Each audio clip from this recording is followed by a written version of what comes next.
नमस्कार, मैं योगेश आप सबका स्वागत कर रहा हूँ मेरी चैनल हेलो साहित्य में। दोस्तों, इंग्लिश लिटरेचर के एमसीक्यू की सीरीज़ में आज हम बात करने वाले हैं बहुत ही इम्पोर्टेंट राइटर जॉन मिल्टन की।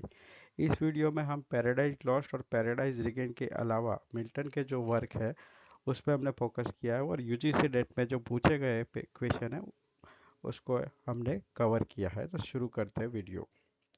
Question number 1, what is the life span of John Milton? Option है आपके पास 1608 to 1674, 1608 to 1670, 16 10 to 1674, 1609 to 1675. The right answer is 1608 to 1674. Question number 2, who among the following English writer opposed the Licensing Act of 1643? Option है आपके पास John Milton, B Thomas Browne, C Andrew Marvell, D Abraham Cowley. तो right answer है A John Milton. Question number 3, who among the following was a contemporary of Milton and wrote the worth communicate? It is said that his prose can be read easily when Milton must be studied.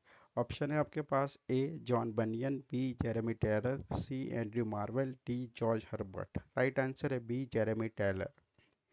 Question number 4, in tracing the history of English poetry, Thomas Gray's Progress of Poesy invokes a major poet as follows: nor second he that wrote sublime upon the seraph wings of ecstasy, the secret of the abyss to spy. Who is he? Option है आपके पास William Shakespeare, B Edmund Spenser, C John Milton, D John Dryden. Right answer है आपके पास C John Milton. He stand for John Milton.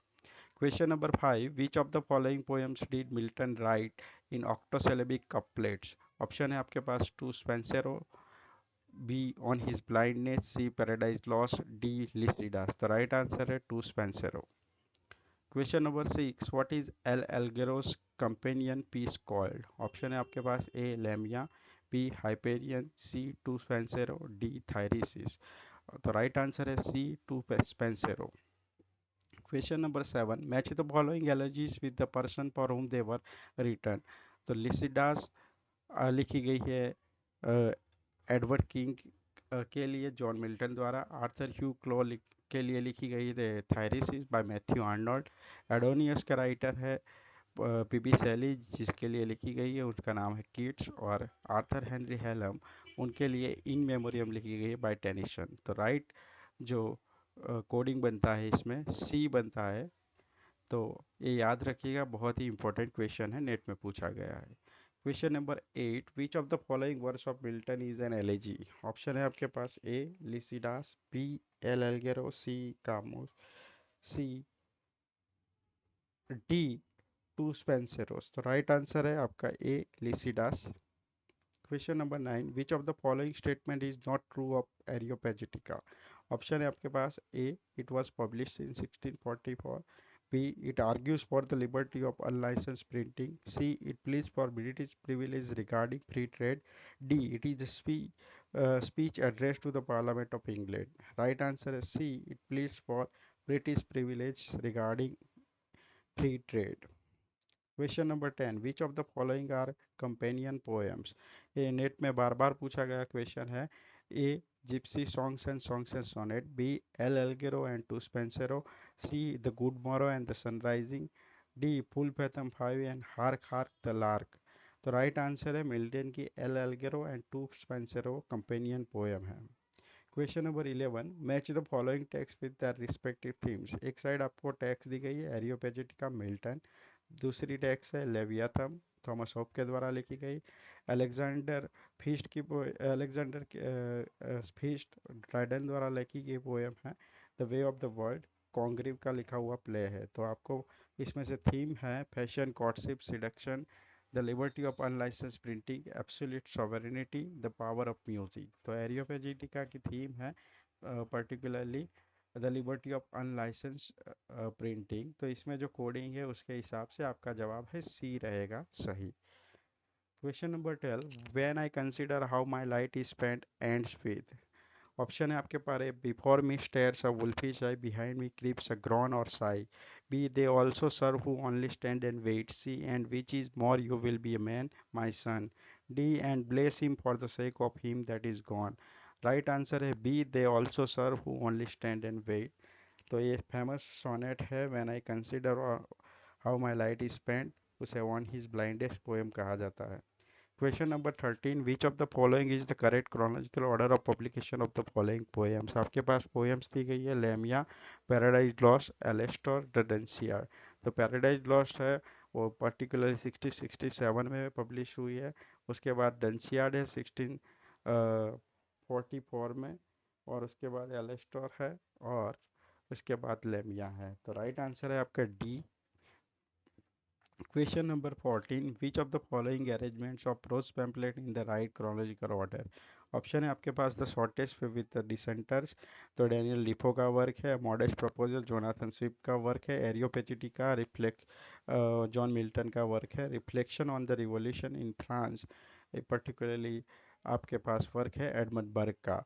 तो chronological order में हम set करेंगे तो एरियोपेजिटी का जो है वो फर्स्ट आएगी, तो इस हिसाब से राइट आंसर आपका सी बनता है। Question number 15, from whose work did Milton take the epigraph to his Areopagitica. Option है आपके पास A Sophocles, B Euripides, C Plato, D More. तो राइट आंसर है B Euripides. Question number 16, what position did Milton hold in the government of Oliver Cromwell. Option है आपके पास A secretary of state, B attorney general, C chief justice, D chancellor of the exchequer. Right answer है he was a secretary of state. Question number 17, which of the following is a collection of Milton. Option है आपके पास A lyrical ballads, B leaves of grass, C poems on various subject religious and moral, D hawk roosting. तो right answer है कि Milton का work है poems on various subject religious and moral, C. Question number 18, what was the religious background of John Milton. Option है आपके पास Catholic, atheist, Jewish, Protestant. तो Milton was Protestant, तो राइट आंसर है D. 19, question number 19, Milton's politic belief पर influence by which philosopher. Option है A Aristotle, B Plato, C Thomas Hobbes, D Machiavelli. The right answer है C Thomas Hobbes. Question number 20, what was the main theme of Milton Samson Agonistes. Option है आपके पास A love and romance, B politics and government, C religion and spirituality, D war and violence. तो right answer है C religion and spirituality. Question number 21, what was the title of Milton's first publish poem. Option है आपके पास A L Allegro, B to Penseroso, C on the morning of Christ nativity, D Comus. तो right answer है आपका C on the morning of Christ nativity. Question number 22, what was the subject of Milton's poem L Allegro. Option है आपके पास A joy and merriment, B sadness and melancholy, C politics and government, D love and romance. तो right answer है A joy and merriment. Question number 23, what was the title of Milton's masque about a young woman who is seduced by a sorcerer. Option है आपके पास A Comus, B L Allegro, C to Penseroso, D Samson Agonistes. तो right answer है ए commerce. Question number 24, which of the following was not a language that Milton was proficient in। Option है आपके पास A Latin, B Greek, C Spanish, D French. तो right answer है C Spanish. Question number 25, Samson Agonistes was first published in. तो option number आपके पास ए 1672, B 1671, सी 1670, D 1674। तो right answer है आपका बी 1671। सैमसन एगोनिस्ट एक प्ले है और उसको पैराडाइज रिगेन के साथ पब्लिश किया गया था। तो दोस्तों उम्मीद करता हूँ कि ये वीडियो आपको पसंद आया होगा। वीडियो को लाइक कीजिए, वीडियो पर कमेंट कीजिए, वीडियो को शेयर कीजिए। अगर चैनल को आपने सब्सक्राइब नहीं किया तो सब्सक्राइब कीजिए और बेल आइकन पर क्लिक कीजिए, जिससे आपको सब वीडियो है उसकी नोटिफिकेशन मिलती रहे। Thank you for watching this video. Thank you.